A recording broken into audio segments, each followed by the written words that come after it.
اکثر لوگ نماز کسی بھی مسجد اور کسی بھی امام کے پیچھے پڑھتے ہیں، کیا یہ جائز ہے؟ بالکل جائز نہیں ہے۔ سنی امام دیکھنا چاہیے، بد عقیدہ وہابی کے پیچھے نماز نہیں ہوتی، اس لیے کہ اس کے بعد ایمان ہی نہیں ہے۔ اور اس کی دلیل میں بارہا کئی جلسوں میں دے چکا ہوں، پتہ نہیں اللہ جانے کب ہماری قوم کو سمجھ میں آئے گا۔ امام حسین کا ہم نام لیتے ہیں مگر امام حسین کی سیرت ہی نہیں دیکھتے۔ 22,000 یزیدیوں کے پیچھے کربلا میں امام نے نماز نہیں پڑھی، 72 لوگوں کے ساتھ الگ جماعت بنائی اور درد دیا کہ بڑی جماعت مت دیکھو، امام کا عقیدہ دیکھو، امام صحیح ہے تو پڑھو ورنہ چھوڑ دو۔ تو بڑی جماعت کا روب مت دکھائیں کوئی۔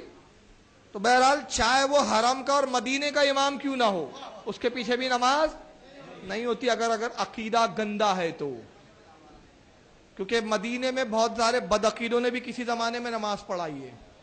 میں اس تعلق سے ایک آپ کو روایت سنا بھی دیتا ہوں، بڑی پیاری روایت ہے۔ حضرت عثمان غنی کی شہادت ہوئی، بلوائیوں نے قبضہ کر لیا۔ بلوائی کون تھے؟ عثمان غنی کے قاتل۔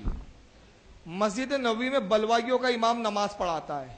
لوگ حضرت علی کے پاس آئے، کہا کہ آپ کیا حکم دیتے ہیں، ہم بلوائیوں کے امام کے پیچھے نماز پڑھ لیں جو حضرت عثمان کے قاتل ہیں؟ تو مولا کائنات نے کہا، اس زمانے کے لیے میں نے رسول اللہ کی حدیث سنی ہے کہ سرکار نے ارشاد فرمایا کہ اگر ایسا وقت آئے کہ میرے مصلی پر ظالم مسلط ہو جائے تو آئے علی تو گھر میں نماز پڑھنا، اللہ تجھے جماعت کا ثواب عطا کرے گا۔ تو وہ تو عثمان کے قاتل تھے، یہ تو کمبخت ایمان کے قاتل ہے، یہ تو اس سے برے ہیں، اس سے بدتر ہے، یہ تو ان کے پیچھے نہیں ہوں گی۔